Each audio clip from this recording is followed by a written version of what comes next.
तो गाइस कैसे हैं आप सब लोग। Ruthless demon of the past के एपिसोड 01 के साथ हाजिर हूं। तो गाइस इस सीरीज में हमारा हीरो रीइंकार्नेट होने के बाद स्टार्टिंग के कुछ एपिसोड्स में एक ऑर्डिनरी लाइफ जीने का सपना देखता है, जहां पर वो ऑर्डिनरी लाइफ जीता भी है। तो उसे देखकर ये मत समझिएगा कि कोई फैमिली ड्रामा टाइप की सीरीज है, लेकिन असल में ये बहुत ज्यादा खतरनाक रूथलेस टाइप की सीरीज है, बिल्कुल ब्लीडिंग फेट की तरह की। तो एपिसोड की शुरुआत में हमें दिखाया जाता है, हमें जहाँ पर हुनान प्रोविंस का एक सीन दिखाया जाता है। वहाँ पर सिटी के यानी शहर के बीचों बीच सभी लोग देख रहे होते हैं कि ये बंदा कौन बैठा हुआ है। तो वहाँ पर हमारा हीरो शहर के बीचों बीच कल्टिवेट करने के लिए बैठा होता है। तो वहाँ पर वो अपने दोनों टांगे क्रॉस लेग करके बैठा होता है और सभी लोग उसे देख रहे होते हैं। तो असल में जहाँ पर इसको रीइंकार्नेशन कहना ठीक नहीं होगा, क्योंकि हमारा हीरो जो है वो रीइंकार्नेट हुआ, बल्कि अपनी सील को तोड़कर 100 साल के बाद दोबारा जहाँ पर आकर बैठा है। वहाँ पर बैठा बैठा अपनी पास्ट की मेमोरीज को याद कर रहा होता है और कहता है कि जिस तरह हवा चलती है इसी तरह टाइम भी गुजर जाता है और पास्ट का टाइम तो गुजर गया। और देखो तो सही, जहाँ पर पूरे 100 साल गुजर गए और 100 साल के बाद आज यहाँ पर मुझे लगता है कुछ भी नहीं बचा, मेरा सब कुछ खत्म हो गया। और साथ ही वो यहाँ पर अपनी पास्ट की कहानी सुनाता और कहता है अभी मैं एक बहुत ही रूथलेस इंसान हुआ करता था, बिल्कुल एक डीमन की तरह। मैं किसी के ऊपर तरस नहीं खाया करता था, मेरे सामने जो भी आया मैंने उसे काट दिया।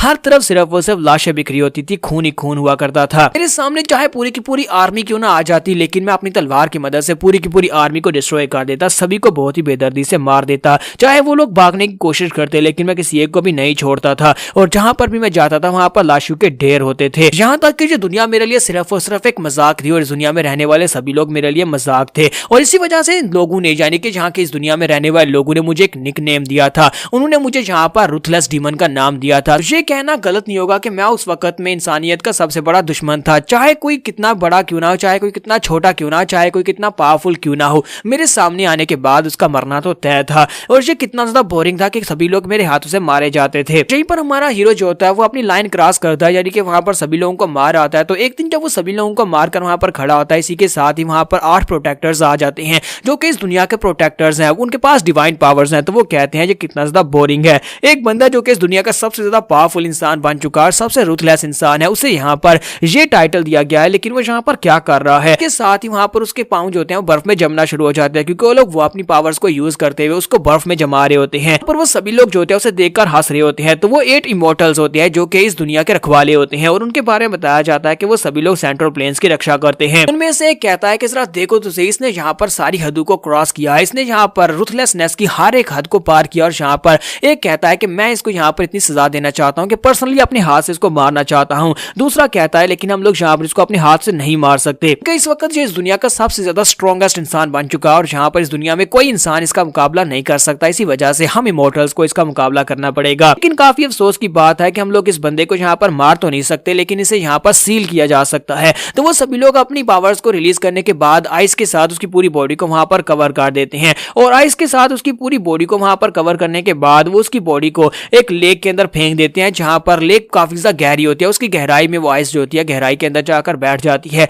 तो वो कहते हैं कि हम लोग इसे यहाँ पर डोंगटिंग लेक के अंदर हमेशा के लिए सील कर रहे हैं, क्योंकि इस इंसान को हम लोग अपने हाथों से मार नहीं सकते, तो इसे सिर्फ सील कर सकते हैं और इस इंसानियत की दुनिया को बचा सकते हैं। तो सॉरी, पीछे मैंने जहाँ पर 100 साल बोला था, लेकिन असल में 100 साल नहीं बल्कि पूरे 1000 साल गुजर चुके हैं। तो 1000 साल तक हमारा जो डीमन था वो उस बर्फ के अंदर जमा रहता है और जमा रहने के बाद उसी लेक के अंदर पड़ा रहता है। लेकिन 1000 साल के बाद कुछ ऐसा होता है कि वो बर्फ के अंदर से निकल आता है, उसकी सील ढीली हो जाती है और सील के अंदर से वो बाहर निकल आता है। जब तो बाहर आने के बाद वुशुन कहता है कि पूरे 1000 साल तक मुझे वहां पर उस पानी के अंदर, उस बर्फ के अंदर ट्रैप रखने के बाद ये सभी लोग, यानी वो 8 इमोर्टल्स हैं, वो अभी तक जहाँ पर जश्न मना रहे होंगे और बहुत ज्यादा खुश हो रहे होंगे कि उन्होंने जहाँ पर इस दुनिया को बचा लिया। साथ ही वो उठकर खड़ा हो जाता है, वहां पर से आगे की तरफ चलना स्टार्ट करता है और कहता है लेकिन अब जहाँ पर 1000 साल के बाद दोबारा जहाँ पर आने के बाद मुझे लगता है कि मेरा जहाँ पर कोई भी नहीं है, जिन लोगों को मैं जानता था वो भी जहाँ पर नहीं है, इस दुनिया में मैं सिर्फ और सिर्फ अकेला हूँ, क्योंकि मैं पूरे 1000 साल तक उस बर्फ के अंदर जमा रहा और पानी के अंदर से अभी निकल कर आया हूँ। तो 1000 साल तक तो कोई भी इंसान जिंदा नहीं रह सकता, वो सभी लोग तो मर चुके होंगे। मेरे पास यहाँ पर रहने के लिए कोई घर भी नहीं है, कोई जगह भी नहीं है जहाँ पर मैं जा सकता हूँ। तो क्या मुझे बाकी की सारी जिंदगी इसी तरह गुजारनी पड़ेगी, बेघर और जिसके पास कोई अपना नहीं है? क्या मैं बाकी की सारी जिंदगी इसी तरह गुजारने वाला हूँ? लेकिन कभी कभी मुझे ऐसा लगता है कि मेरी बॉडी के अंदर जो रूथलेस डीमन है, यानी मेरे पास्ट का जो पास्ट सेल्फ है, वो दोबारा से मेरे सामने अपीयर हो जाएगा। लेकिन फिलहाल फिलहाल के लिए तो मुझे ऐसा लग रहा है कि 1000 साल तक वहां पर सील रहने के बाद मैं काफी ज्यादा बदल गया हूँ, यानी कि अब मैं वैसा नहीं रहा। मेरे आसपास बहुत सारे इंसान हैं लेकिन मैं किसी को मार नहीं रहा, यानी कि अब ये मेरी दुनिया नहीं है, लेकिन मुझे इसी दुनिया में रहना सीखना होगा। और इसी के साथ ही वहां पर जंगल की तरफ चल पड़ता है। तो जब वहां पर जंगल की तरफ जा रहा था, वहां पर रास्ते में उसे एक छोटी बच्ची दिखाई देती है जो कि शायद मांगने वाली होती है, लेकिन वो बुरी हालत में होती है और अपनी आखिरी सांसें ले रही होती है। तो हमारा वूजुन उसके पास आता है, उसके पास खड़ा होकर देखता है कि क्या ये लड़की, इसके कपड़े देखकर तो लगता है ये भीख मांगने वाली है। वो आगे बढ़ता है, उसकी पल्स को चेक करता है और कहता है कि इसकी पल्स तो है, यानी अभी तक जिंदा है, लेकिन अपनी आखिरी सांसें ले रही है और कुछ ही घंटों में यहाँ पर मर जाएगी। लगता नहीं है कि यहाँ पर 4 घंटों से ज्यादा ये जी पाएगी, ये मरने वाली है। फिर साथ ही वो उस लड़की की तरफ देखता है तो उस लड़की की आंखें खुली होती है, यानी कि उसकी तरफ देख रही होती है। तो वूजुन कहता है कि मुझे इस सबसे क्या फर्क पड़ता है, बहुत सारे लोगों की जान तो मैंने अपने हाथों से ली थी, एक बच्ची यहाँ पर मर जाएगी तो मुझे क्या फर्क पड़ेगा। लेकिन साथ ही उसे यहाँ पर अपना छोटापन दिखाई देता है, जब वो छोटा बच्चा था और वो भी यहाँ पर इसी तरह भीख मांगा करता था। तो वो वहां पर उठकर खड़ा होता है, फिर साथ ही कहता है मैं इसे यहाँ पर मरने नहीं दे सकता। तो वो उस बच्ची से कहता है कि लड़की, अपने आप को बहुत ज्यादा लकी समझो कि आज मैं यहाँ पर तुम्हारी जान बचा रहा हूँ। और वो अपनी स्पिरिचुअल एनर्जी उसकी बॉडी के अंदर डालता है। तो जब स्पिरिचुअल एनर्जी उसकी बॉडी के अंदर डालता है तो वो कहता है मुझे लगता है कि कुछ और घंटों तक ये जिंदा रह पाएगी, तब तक कोई ना कोई यहाँ पर आ जाएगा और इसको बचा लेगा। लेकिन यहाँ पर बड़ी प्रॉब्लम यह है कि ये लड़की भूखी है, क्योंकि उसके पेट के अंदर से गुड़ुल गुड़ुल की आवाज आ रही होती है। तो वो कहता है कि इस लड़की को भूख लगी है, अब मैं यहाँ पर क्या करूँ, मैंने इसे अपनी एनर्जी तो दे दी, लेकिन फिजिकल एनर्जी कहाँ से लेकर आऊँ, इसको खाना देना पड़ेगा। इसी के साथ ही वो अपनी जेब के अंदर हाथ डालता है तो उसकी जेब के अंदर से 2 पिल्स निकलती हैं। तो वो कहता है यहाँ पर 2 पिल्स हैं जो कि एनर्जी को बढ़ा सकती हैं,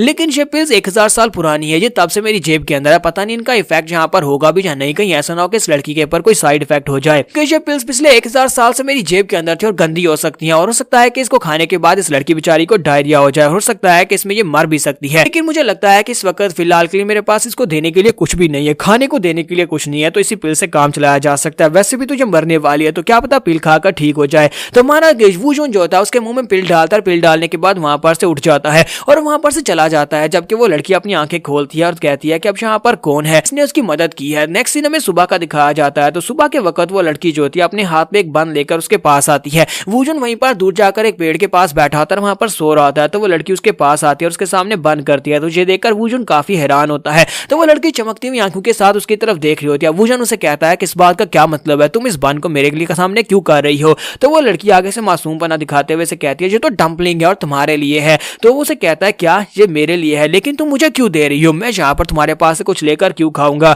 तो फिर साथ ही वहां पर फिर से स्पार्कल करना शुरू कर देती है। वूजुन उसके पास से बन लेकर नहीं खाता और कहता है कि नहीं, मैं इसके पास से बन क्यों लूं। फिर साथ ही वो सोच रहा था कहीं ऐसा तो नहीं है कि मैंने इसकी जान बचाई और यहाँ पर एहसान का बदला चुकाना चाहती है। वूजुन उसकी तरफ देखता है तो वो मुस्कुरा रही होती है। तो उसी के साथ ही वो पीछे की तरफ घूम जाता है और कहता है नहीं, मैं ये नहीं खाने वाला, क्योंकि वो लड़की उसके सामने ऐसा फेशियल एक्सप्रेशन देती है जिसकी उसे बिल्कुल भी आदत नहीं होती। तो वो कहता है कि मैं पास का डीमन हूँ जो कि इस तरह के फेशियल एक्सप्रेशन से बिल्कुल भी रिकॉग्नाइज नहीं हूँ। मुझे सिर्फ वो फेशियल एक्सप्रेशन पसंद है जिनमें लोग मेरे से बहुत ज्यादा डरे हों और उनके चेहरे के ऊपर डर हो। नेक्स्ट सीन अगले दिन का दिखाया जाता है। अगले दिन वो लड़की फिर से उसके लिए बन लेकर आती है। तो अगले दिन जब वो उसके लिए बन लेकर आती है तो वो फिर से उसे ना करता है, लेकिन जब वो तीसरे दिन उसके लिए बन लेकर आती है तो वो दोनों वहीं पर बैठकर बन खा रहे होते हैं। तो हमारा वूजुन कहता है कि उसके बाद से हर रोज वो लड़की मेरे लिए बन लेकर आती है और मैं वहीं पर बैठकर उसके पास से बन लेकर खाता, और दोनों में अब यहाँ पर काफी ज्यादा दोस्ती हो गई है। तकरीबन 2 हफ्ते गुजर चुके हैं और दोनों अब यहाँ पर इकट्ठे बैठकर बंस खाते हैं। तो वूजुन कहता है कि ये काफी ज्यादा अजीब था, वो लड़की मेरे पास बैठकर वो बन खाती थी और उसके चेहरे के ऊपर एक स्माइल रहती थी, हालांकि उसके कपड़े फटे हुए हैं